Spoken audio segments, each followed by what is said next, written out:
goes faster and faster. Brno has left us with more questions than answers. Ducati, well, they're starting to dominate again. Aprilia somehow found another way to pile pressure on themselves. KTM still can't seem to get out of their own way, and now we've got the first 850cc Pirelli test that raises a very interesting question. Should every rider on the grid get the same chance to help shape the future of MotoGP? Let's get into it. Welcome back to With Antone, MotoGP. Now, what did we see on the weekend? The real Italian dominance. It was a huge weekend for Ducati. Back-to-back Grand Prix victories for Marc Marquez. But this wasn't one of those perfect weekends for Marc.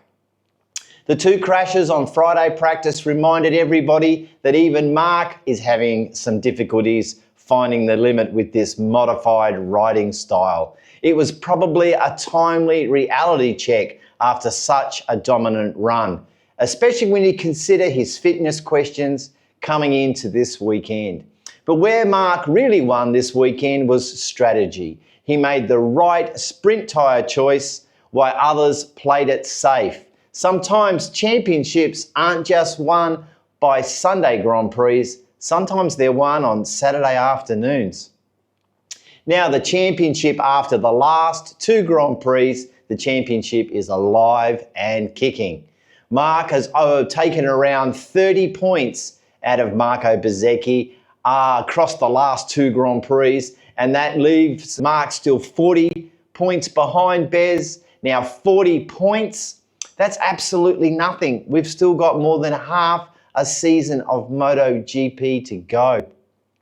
If Aprilia can stop making life difficult for themselves, we could genuinely have a title fight worth watching right up until the last round in Valencia. Now, Pecco Bagnaia, Mr. Go Free, another podium. He's 63rd in MotoGP. Not spectacular, but incredibly consistent. He led early and then he dropped back to third. Sometimes we overlook just how remarkable the level of consistency Pecco is starting to do this season. Now, my performance of the weekend, AI Ogura. For me, not just the ride of the day, but for me, the ride of the entire Grand Prix weekend. His first MotoGP pole, was the first Japanese pole sitter, I think, since 2020. He set a new lap record. He finished second in the sprint and second in the Grand Prix. This is not luck. This is world-class riding. And if you're Aprilia, this has to be the only bright story for the entire weekend and the season. I can see Yamaha already smiling with his contract for next year. Now let's talk about the big elephant in the room, Aprilia. Every weekend it feels like something new. They seemed very skilled in finding new ways to increase the pressure on the team, and this weekend, well, it was no different. Marco Bezzecchi's Saturday completely unravelled. He crashed in the sprint, then he had the extraordinary incident with the track official. The result? He got banned from the Grand Prix. This is where one small mistake turned into one huge mistake.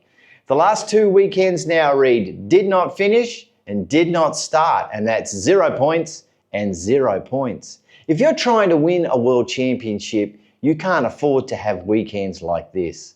Now, Rivola, well, the interesting question is who's going to get blamed this time? In previous weeks, we've heard explanations from Rivola, mechanical problems, incidences, bad luck, bad riding. But as he said in his press conference, I prefer to have real riders, real people who react emotionally.